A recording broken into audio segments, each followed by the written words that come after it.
Hi weavers, welcome to our channel just imagine novels. ఈరోజు మన కథ వద్దన్న వదిలిస్తానా ఎపిసోడ్ 98. కానీ బన్నీ పొగరు చూసి మండిపోయిన ముఖేష్, ఏంటండి ఇది, వేలేడంత లేని వీడు అంత ధైర్యంగా కొట్టానని మీ ముందే చెప్తుంటే ఇంకా యాక్షన్ తీసుకోరేంటి అంటూ ప్రిన్సీ మ్యామ్ మీదకి ఒంటికాలి మీద లేచి ఆవిడ టేబుల్ని తడుతూ అరుస్తూ, నాకు న్యాయం చేయకపోతే మిమ్మల్ని ఊరికే వదలను. నా టీవీ ఛానల్లోనే కాదు, అన్ని న్యూస్ ఛానల్స్లో, సోషల్ మీడియా అంతటా మీ స్కూల్ గురించి చెప్పి మీ స్కూల్ పరువు తీస్తాను. ఇలాంటి లో క్లాస్ వాళ్ళని చేర్చుకునే బయట మీది పెద్ద ఇంటర్నేషనల్ స్కూల్ అని ప్రచారం చేసినందుకు మీ మీద చీటింగ్ కేసు కూడా వేస్తానంటూ అరుస్తుండగా ముఖేష్ మాటలకి రుద్ర కోపంగా పాపని కిందకి దించి ముఖేష్ని మెడపట్టొక్కసారిగా అదే టేబుల్కి అతన్ని అదిమి పెడుతూ, ఎవడ్రా లో క్లాస్, ఈ రుద్రదేవ్ భార్య బిడ్డని అనేంత స్థాయి నీకుందా? ఇలా రెచ్చిపోతున్నావు? ఈ రుద్రదేవ్ ఇంటి పిల్లలనేంత ధైర్యం వచ్చిందారా నీకు? నీకు బోడి ఒక టీవీ ఛానల్ ఉంటే ఏమైనా చెయ్యొచ్చా? నీకు పోటీలా 100 ఛానల్స్ ఉన్నాయిరా. మీడియాను అడ్డు పెట్టుకుని ఎవరిని ఏమన్నా ఏం చేసినా ఎవరు ఎదురు లేదని అనుకున్నావా? పాతేస్తానా కొడక, ఏమనుకున్నావు? మా అక్కని మేము పని మనిషిలా చూడడం నువ్వు చూసావా? నీ పెళ్ళం వచ్చి చూసిందా? ఒకవేళ అలా చూసుంటే నా ఇంటికి ఎలా వచ్చావురా? నీలాంటి ఊరకొక్కలకి నా ఇంటి గేట్ తాకడానికి కూడా నేను పర్మిషన్ ఇవ్వను. మరి అలా చూడాలంటే నా ఇంటి బాత్రూములు కడగడానికి వచ్చి చూసావా, లేదంటే నా ఇంటి లోపలికి దొంగతనానికి వచ్చి చూసావా అని రుద్ర గద్దించి అడుగుతుంటే ముఖేష్ బుక్కచిచ్చిపోయాడు. అప్పటిదాకా లేడీసే కదా ఏం చేయగలరని శివాని మీద రెచ్చిపోయాడు. కానీ రుద్ర ఎంటర్ అవుతాడని ముఖేష్ ఎక్స్పెక్ట్ చేయలేదు. రుద్రలోని టెంపర్ చూసి అక్కడున్నందరూ నిలుక్కుపోగా బక్క బన్నీ మాత్రం తండ్రి మాటల్ని, యాటిట్యూడ్ని, యాంగర్ని గమనిస్తూ అది ఫాలో అవడానికి వాడి మైండ్లో ఫిక్స్ చేసుకున్నాడు. రుద్రకి శివాని కన్నీళ్లు చూడగానే ఇంకా కోపం ఎక్కువైంది. వాళ్ళని ఈడ్చి కొట్టక ఏడుస్తున్న వెంటనే సీరియస్గా అడిగాడు రుద్ర శివానీని. ఆమె బన్నీని చూపించి బాధగా, ఆవిడ మన బిడ్డ పుట్టుకుని అవమానించి నా క్యారెక్టర్ చీప్ అంటుంటే మనసు కష్టంగా ఉంది రుద్ర అని కన్నీళ్లతో చెప్పగానే రుద్ర విసురుగా తల తిప్పి ఆండాల్ని చూస్తూ ఆమె పొంగిన బూర్లు చూసి అది శివాని పనే అని అర్థమైనా అది సరిపోదని అనిపించింది. ఒక్కో అడుగు ముందుకేస్తూ వచ్చిన రుద్ర ఉరిమి చూస్తూ, ఏయ్, అసలు నువ్వు వాడదానివేనా? అమ్మవేనా? పిల్లలతో ఇలా చెప్పినా నీకు నాలుక చీరేసినా తప్పులేదు. నా భార్య చిటికెన వేలి గోలంత చేయదు నీ బ్రతుకు తననంటావా? దేవ్ వంశానికి లక్షల కోట్ల ఆస్తికి వారసుడైనా నా కొడుకు నాకు నా భార్య పుట్టలేదని చెప్పడానికి నువ్వెవరే? మా లైఫ్లో ఏం జరిగిందో నీకెందుకు? ముందు వీధికొకరిని మెయింటైన్ చేస్తూ నీచంగా బ్రతికే నీ మొగుడిని కంట్రోల్ చేసుకో. తర్వాత ఊళ్ళో వాళ్ళ సంసారం గురించి మాట్లాడడానికి వద్దు. నోరు అదుపు తప్పితే ఆడదానివని కూడా చూడను. తప్పు చేస్తే నాకు ఆడమగా అనే జెండర్ తేడా ఉండదు. పీక కట్ చేస్తాను. అంతవరకు తెచ్చుకోవద్దంటూ బేస్ వాయిస్తో గర్జిస్తూ వార్నింగ్ ఇచ్చాడు రుద్ర. ప్రిన్సీ మేడం భయపడిపోయి, సార్, ఇక్కడ ఎలాంటి గొడవలు వద్దు, కూర్చుని మాట్లాడుకుందామని రిక్వెస్ట్ చేసిందామే. రుద్ర అప్పటికి కూడా ముఖేష్ వదలలేదు. టేబుల్కి అలాగే అదిమి పెట్టుంచి, నో మ్యామ్, వీడు మా ఇంటి విషయాలని ఇలాగే మా ముందు నోటికొచ్చినట్టు వాగుతున్నాడంటే మా వెనక ఇంకెలా అంటున్నాడో తెలియదు కదా.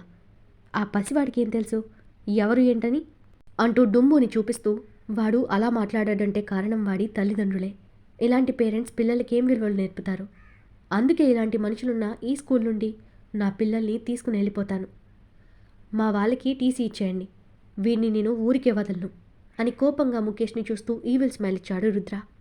శివాని భయంగా రుద్రభుజం పైన చెయ్యి వేసి, రుద్ర, ఇక వదిలే, వాడి పాపాన వాడైపోతాడు, గొడవెందుకు, పిల్లలు చూడేలా భయపడిపోతున్నారు అని మెల్లగా చెప్పింది శివాని. రుద్ర పిల్లల వైపు చూశాడు. సన్నీ, బబ్లు ఒకరినొకరు గట్టిగా పట్టుకుని ఉంటే బండగా ఉండే డుంబు కూడా కుక్క పిల్లల వాళ్ళ అమ్మ వెనుక దాక్కున్నాడు. బన్నీ మాత్రం కోపంగా డుంబు ఫ్యామిలీని చూస్తూ తన తండ్రి ఇంకా ముఖేష్ని కొడితే బాగుండనేలా చూస్తూ ఉన్నాడు. రుద్రగారు, ప్లీజ్ అతన్ని వదిలేయండి అని ప్రిన్సిపాల్ దండం పెడుతూ రిక్వెస్ట్ చేసింది అతన్ని. ఆండాల్ మాత్రం రుద్ర చూపుకి వార్నింగ్కి వణికిపోయి ఎక్కడ రుద్ర తనని కూడా కొడతాడేమో అని భయంగా కొడుకుతో సహా ఓ మూలకు పోయి నిలబడింది. రుద్ర ముఖేష్ని విసురుగా వదిలేసి, ఇక్కడి నుండి పొండి, ఇంకాసేపు నా ఎదురుగా ఉన్నారంటే నా చేతిలో చస్తాం అని బేస్ వాయిస్తో గర్జించాడు రుద్ర. రుద్ర వాయిస్కి వణుకొచ్చేయడంతో ముఖేష్ వణుకుతూ భార్య కొడుకుతో వితిన్ మినిట్స్లో అక్కడి నుండి జంప్ అయిపోయాడు. ముఖేష్ ఆ స్కూల్ గేట్ దాటకముందే పోలీసుల నుండి ఫోన్ వచ్చింది అతడికి. మిస్టర్ ముఖేష్, మీ టీవీ ఛానల్ మూసేస్తూ మీ ఇంటిని ఆస్తుల్ని కూడా జప్తు చేయమని కోర్టు ఆర్డర్ ఇచ్చింది. మీరెక్కడున్నా ఇమీడియట్గా మీ ఇంటికి రావాలి అని చెప్పాడా పోలీస్ ఆఫీసర్ ముఖేష్కి. అది విన్న ముఖేష్కి తల తిరిగిపోయింది. ఏమంటున్నారు సార్ అని వణికిపోతూ అడిగాడు. బయటకొచ్చిన రుద్ర ముఖేష్ని సైడ్ స్మైల్తో చూస్తూ ఉంటాడు. కార్ మిర్రర్లో నుండి రుద్ర అతని వైపు చూస్తూ, నువ్వు ఫినిష్ అని వేలితో సైగ చేయగానే అదంతా రుద్ర పని అని అర్థమైంది. భయంగా కార్ స్టార్ట్ చేస్తూ ఫాస్ట్గా ముందుకు పోనిస్తూ ఫోన్ తీసేవరకు కాల్ చేశాడు ముఖేష్. అటువైపు ఫోన్ తీయగానే తన గోడు వెళ్ళబోసుకున్నాడు ముఖేష్. ఓకే నేను చూసుకుంటాను. ఆ రుద్ర ఇదంతా చేయించాడంటే వాడికి ఇదంతా ప్లాన్ ప్రకారం చేశావని అర్థమైందనుకుంటా. నీ ప్రాపర్టీస్ ఏమీ కాకుండా ఏదో ఒకటి చేద్దాం, నువ్వు ముందింటికి వెళ్ళు అంటూ అసహనంగా ఫోన్ కట్ చేశాడు గిరీష్. ఏ రుద్ర, నువ్వు నేను అనుకున్న దానికంటే చాలా తెలివైనోడిరా. ఎప్పుడు ఎక్కడ ఎవరిని ఎలా లొంగదీసి పడుకోబెట్టాలో నీకు బాగా తెలుసు. అందులో బాగా ఆరితేరిపోయినట్టున్నావు. కానీ నేను అందులో పండిపోయానురా.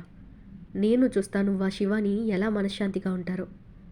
నీకు నేను చూపించే మెంటల్ టార్చర్కి నీకు నువ్వే ఆ శివాని వదిలేయాలి. అలా వదిలేసేలా నేను చేస్తాను.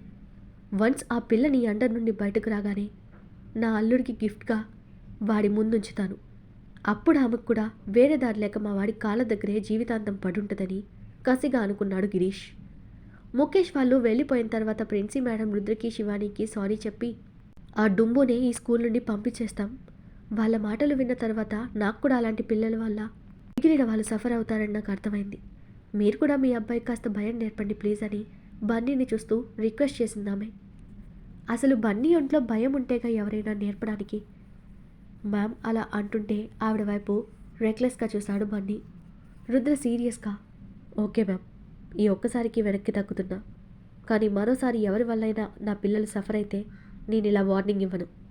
అనవసరంగా మా పిల్లలు కూడా ఎవరి జోలికి రారని సీరియస్గా చెప్పాడు రుద్ర. ప్రిన్సిపల్కి శివాని నమస్కారం చేసి, మేడం, మా వాడి తరపున నేను సారీ చెప్తున్నాను. ఈ రోజుకి మా పిల్లలని ఇంటికి తీసుకువెళ్తాను. ఈ గొడవకి మా పాప చాలా భయపడింది అంది శివాని.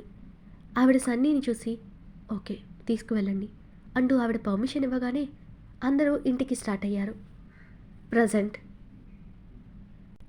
ఇది జరిగింది గ్రాని అంటూ బబ్లు చెప్పడం ఆపగానే రుద్ర సురేఖ చేతులు పట్టుకుని, సారీ అక్క, వాళ్ళు అన్నారని కాదు, ఈ పరిస్థితికి ఒక రకంగా నేనే కారణమని అపాలజీ చెప్పాడు రుద్ర.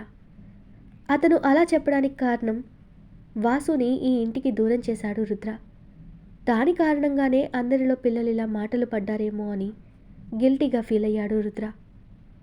అదేం మాట రుద్ర, నువ్వేం తప్పు చేశావని సారీలు? తప్పు చేసిన వాళ్ళని దూరం పెట్టడం తప్పు కాదే. నా వరకు నువ్వేం చేసినా కరెక్ట్గానే చేస్తావు. ఇది కూడా అంతే. వాళ్ళకి తండ్రి ప్రేమ లేకపోయినా ఈ మేనమామ ప్రేమ ఉంది చాలు అంది సురేఖ నవ్వింది. ఆమె మనసులో మాత్రం అతనున్నా ఏనాడు పిల్లల్ని ప్రేమగా చూసేవారు కాదు. అతనున్నా లేకున్నా మా జీవితాల్లో పెద్దగా తేడా లేదు కదా అని బాధగా అనుకున్న ఆమె ఆ ఫీలింగ్స్ని పైకి కనపడనివ్వలేదు. భవానీ బన్నీని దగ్గరకు రమ్మని పిలిచి, వాడు దగ్గరకు రాగానే బన్నీని తన గుండెలకు హత్తుకుని ప్రేమగా వాడి నుదుటిన ముద్దు పెట్టుకుందావిడ.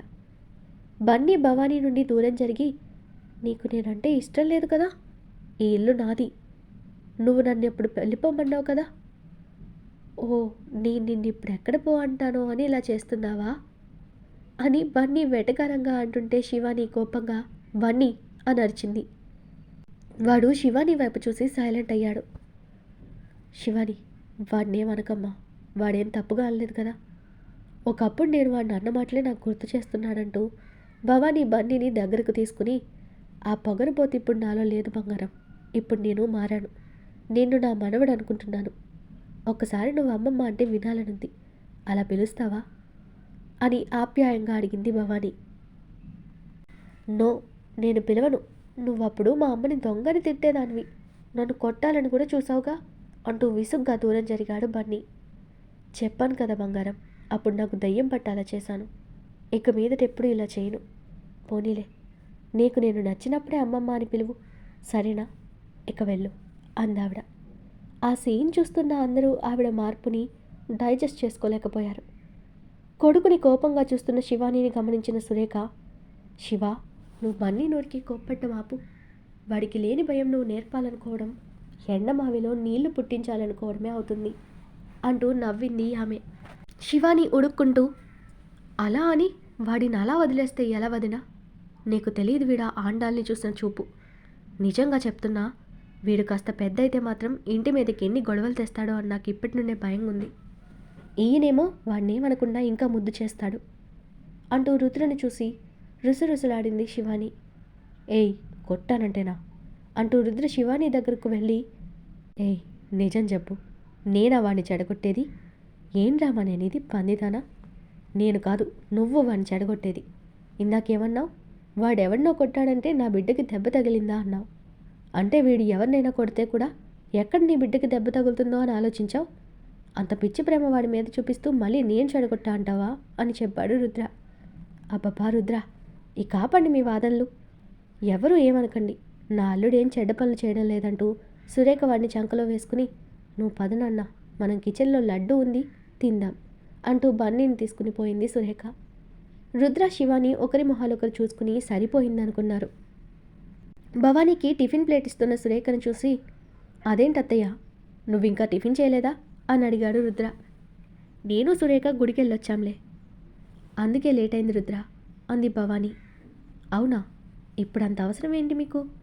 ఆ దేవుడేమైనా ఉపవాసం చేస్తేనే మీ పూజలు స్వీకరిస్తాడా? ఈ ఏజ్లో మీకు ఇవన్నీ ఎందుకత్తయ్యా అని రుద్ర చిన్నగా కోప్పడ్డాడు. సురేఖ నవ్వి, అన్నట్టు చెప్పడం మర్చిపోయాను రుద్ర, ఈరోజు గుడిలో కళ్యాణ్ గారి వాళ్ళ అమ్మగారు కలిశారు. ఈ సండే వాళ్ళని మన ఇంటికి భోజనానికి పిలిచాం, వస్తానన్నారంది సురేఖ. రుద్ర హ్యాపీగా, ఓ అలాగా, రానివ్వక్క, వాళ్ళని రమ్మని పిలిచి మంచి పని చేసావక్క. ఆ రోజు ఎటు అందరం ఇంట్లోనే ఉంటాం కదా అన్నాడు రుద్ర. అతని ఆలోచన కళ్యాణ్ గురించి తన ఎంక్వైరీలో నెగిటివ్ ఎక్కడా దొరకలేదు. కానీ ఇంకా ఎక్కడో చిన్న డౌట్ ఉండడంతో అతని గురించి పూర్తిగా తెలియాలంటే అతన్ని దగ్గరగా చూస్తే పిల్లలతో అతను ప్రవర్తించే తీరు చూసి మంచివాడా కాదా అని అంచనాకి రావచ్చు. అతని గురించి అతనితో పాటు వస్తున్న వాళ్ళ అమ్మగారి గురించి కూడా తెలుసుకోవచ్చనే ఆలోచన రుద్రది. శివానికి కూడా అదే మైండ్లో మెదిలింది. అప్పుడే లిఫ్ట్లో వచ్చిన ప్రతాప్ గారు మెల్లగా అక్కడికి వస్తూ, ఎవరొస్తున్నారు రుద్ర అని అడిగారు. ఆయన వైపు చూసి దగ్గరకెళ్ళిన రుద్ర, నాన్న నువ్వు ఒంటరిగా రావద్దన్నా కదా, పిలిస్తే ఎవరో ఒకరు వస్తాం కదా అంటూ ఆయన చెయ్యి పట్టుకుని తీసుకొచ్చి సోఫాలో కూర్చోబెట్టాడు రుద్ర ప్రతాప్ గారిని. శివాని మంచినీళ్ళు ఇవ్వగానే అవి తీసుకుని తాగిన ఆయన, ఏం పర్వాలేదులే రుద్ర, ఇప్పుడు అంతగా కళ్ళు తిరగడం లేదు, ఇంతకీ ఎవరిని పిలిచారు అని మరోసారి అడిగారాయన. అదేనన్నా, కళ్యాణ్ అని మీకు చెప్పాను కదా అన్నాడు రుద్ర. ఇంతకు ముందే ప్రతాప్ గారికి రుద్ర తను సురేఖ విషయంలో ఏం చేయాలనుకుంటున్నది చెప్పి ఆయన సలహా అడిగారు రుద్ర. అందుకు ఆయన కూడా సమ్మతిచ్చారు. సురేఖకి కొత్త లైఫ్ ఇవ్వాలని ఆయనకు కూడా మనసులో ఆలోచన ఉంది. ఓ ఆ అబ్బాయా, ఎప్పుడొస్తున్నాడు అని ఆయన అడగగానే, ఈ సండే బాబాయ్, వాళ్ళ అమ్మగారు కూడా వస్తారంటూ కాఫీ తెచ్చి ఆయనకి అందించింది సురేఖ. ప్రతాప్ గారు ఆ కాఫీ తీసుకుని తాగుతూ పిల్లల్ని చూసి, ఏరా బంగారాలు, ఈరోజు హాలిడేనా మీ స్కూల్కి, ఇంట్లోనే ఉన్నారు అని అడిగారాయన. లేదు తాతయ్య అంటూ సురేఖ దగ్గర నుండి వచ్చిన బన్ని ఆయన పక్కన కూర్చున్నాడు. అబ్బా, వీడు మళ్ళీ మా నాన్నకంతా చెప్తాడా అని మనసులో అనుకుంటూ శివాని వైపు చూసి సైగ చేశాడు రుద్ర. తను ఓకే అని తల ఊపింది శివాని. ప్రతాప్ గారు మనవణ్ణి దగ్గరికి తీసుకుని ఎందుకని అడుగుతుంటే, సన్నీకి చిన్న దెబ్బ తగిలింది మావయ్య, అందుకని ముగ్గురిని తీసుకొచ్చామంటూ శివాని కవర్ చేసింది. రుద్ర ఒడిలో ఆడుకుంటున్న సన్నీ వైపు చూసిన ఆయనకి పాప నుదుటిపైన గాయం కనబడి కప్పక్కన పెట్టి గాబరాగా, అరే బంగారం, అంత పెద్ద దెబ్బ ఎలా తగిలింది, నొప్పిగా ఉందానన్నా అని బాధగా అడిగారాయన. అంత పెద్ద గాయం కాదులే నాన్న, చిన్నదే, కాకపోతే సన్నీ భయపడింది, అందుకే తీసుకొచ్చానన్నాడు రుద్ర. తన పేరెంట్స్ ఎందుకు గొడవ గురించి తన తాతయ్య దగ్గర చెప్పలేదో అర్థమైన బన్నీ నోరు తెరవలేదు. మనోడికి తెలుసు వాళ్ళ తాతయ్య పేషెంట్ అని, జాగ్రత్తగా ఉండాలిగా తల్లి అంటూ సన్నీ తలనిమిరి భవానీని చూసి, ఇప్పటిదాకా టిఫిన్ ఎందుకు చేయలేదు భవానీ అని అడిగారు ఆయన. మనసు బాగోక గుడికెళ్ళానన్నయ్య, అందుకే లేట్ అయింది అంది భవానీ. టిఫిన్ చేసి కూడా గుడికెళ్ళొచ్చు, ఇలా ఈ ఏజ్లో లేట్గా తినడం మంచిది కాదమ్మా. అన్నారు ఐడా.